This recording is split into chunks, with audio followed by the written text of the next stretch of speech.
We get our topics from you, and you've asked, how do you handle aggressive child behavior toward the parent? Oh. That's probably an important thing to take on if you're the parent.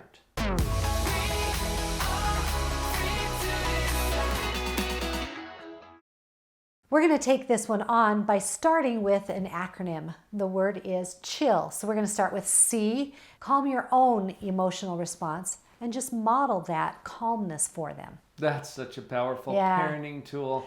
What you show them is huge. You know, it's so funny, but a lot of times you have to just kind of think about your face. Is my face calm? Oh, okay, I'm going to calm my, maybe my shoulders, let them down, that sort of thing. So get good at calming your own self, maybe even taking a big breath, letting it out. You know, I had Nicolene Peck come and do a couple of episodes on the show. You can look those up in the playlist. And Nicolene, I love the way that she puts this. Calm voice, calm face, calm body. Think of those three. Calm voice, calm face, calm body. And that's what you're going to model for your child. The worst thing that we can do is get all tipped over and upset when our child's being aggressive, because that just kind of fuels the problem even more. So the next part of chill is the letter H.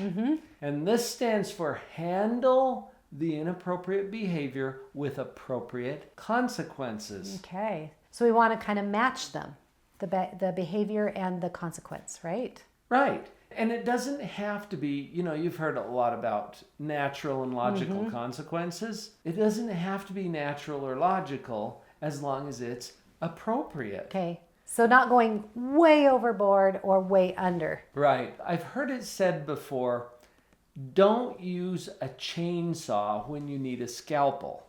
Okay, so if you think of the difference there, and it's easy to go overboard, but some appropriate consequence for whatever the behavior was. And some of that is going to be determined by the child's development too.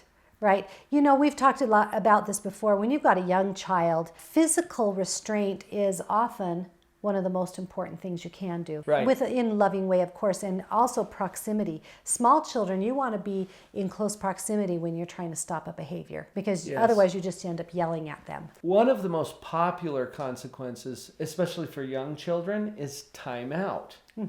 Timeout works because it isolates the child from the mainstream of family activity.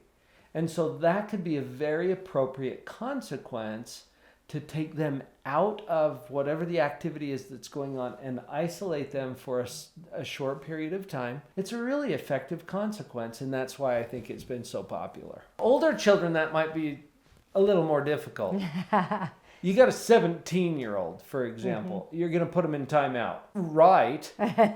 Physically is not going to happen. He may be putting you in timeout. Yeah. So we're going to use a little different kinds of consequences for the older kids, but you have a lot on the menu here that you can use. There can be restriction of privileges. There can be a withholding of certain services that you offer, or access to certain things that they enjoy having access to in the home. We've talked a lot about this in other videos, so go ahead and look it up on the parenting videos about consequences. But you're going to use your consequences that are appropriate for the misbehavior. The I in chill has to do with instructing, all right? Teaching. How are they going to know? Right. Unless we teach them. So you will find yourself actually articulating things that you thought maybe they should have known to start with. And I'm going to put in a caveat here. It is really important to remember that instruction time is not in the heat of the moment. Good point. You know, when your child is yelling at you, that's not, now, son, we're going to have a little instruction. It's not going to go over. But it's really important to come back to it later and say, okay, you know, let's talk about when this was happening, here's things. And you're going to give them the words. You're going to tell them what's appropriate, what's inappropriate. Probably their ears aren't working when their mouth is.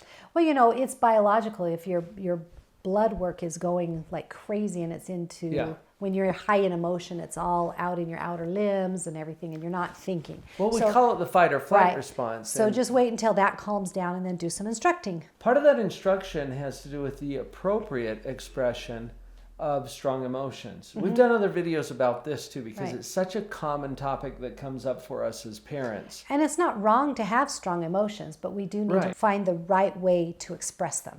So you might find in your instruction, you're saying things like, hey, when we feel angry, it's usually best to, and then give them an alternative. It's usually best to use our words to express that. Or it's best to leave the situation and take a walk. Give ourselves time to cool off or Yeah. calm down. And you're not only instructing it, but you're modeling that for them as well. Vicki, I said earlier, sometimes the ears don't work when the mouth does. And that's probably true of parents too. Yeah. So as we get to the first L in the word chill, I want that to be assigned to listening. Okay. Listening and reflecting. Now you've got 2 ears and 1 mouth, so keep that in mind as you turn on your own listening power and you try to hear what your child is telling you. Sometimes you have to listen through the aggression, okay, or through the anger to get to the disappointment or the hurt or the sadness that they're feeling over something. Anger is almost always a secondary emotion to Yes. something else. So we got to listen Right. with empathy to get down to the heart of what's really causing the turmoil inside them that comes out in misbehavior towards you. Right. And then the last L in the word chill, I'm going to assign to limits. Okay. Fair enough? It's not okay for your child to aggressively attack you. It's not okay for them. Now, it's not fun for you either as a parent, but it's not okay for them to be that aggressive toward their primary caregiver. That's just not a good thing. So we want to set limits around that. And one of the most effective ones that I've found is simply to say, I won't let you hurt me. Okay? How simple is Yeah. that? But it's powerful as well. Right. I think you've used this before with kids. Yeah, haven't I've you? seen, and my daughter-in-law is so good at doing this. She sets the limits and says, no, I won't let you hurt me or your brother or whatever like that. She Right. says it very specifically, and there's no anger in it at the moment. It's just complete, Right. This is the limit, and we're going to set it. And it's really important to set that limit because it shows a couple of things. One, it shows that you have the right to kind of set limits about safety for yourself. You're modeling that. Right. Because that sometimes the anger is coming out of fear or lack of control. And so you want to show them how to set those limits. Right. Because you're modeling that for them. This is actually very securing to children as well. When they get overwhelmed with affect and emotion and they end up exploding, they feel out of control. Right. To have a loving parent put an appropriate limit around that, I won't let you hurt me. It's almost like they hear that and they're like, oh, good. Well, and that kind of brings in the second one is it actually brings kind of comfort and some security to them. Right. So the acronym is CHILL, C for calm your own emotions, H for handling the misbehavior with appropriate consequences. I is instruct in the appropriate way to express your emotions. L is for listen and show empathy. And the final L is to set limits. Up next is dealing with aggressive behavior in children. You're going to want to watch that one as well and just keep working on this. We've got other videos in the playlist that will be helpful. Positive parenting starts with positivity. If you don't yet have a copy of my book, Pathological Positivity, we're going to give you one for free. All you got to do is go to drpauljenkins.com. There's a link in the description. drpauljenkins.com, spelled with a DR. Click on the big orange button you're going to find there, and we will ship you a copy for free. You just cover the shipping. We'll buy the book. We look forward to getting that into your hands. And then I tell her how to look into my eyes and never let it go.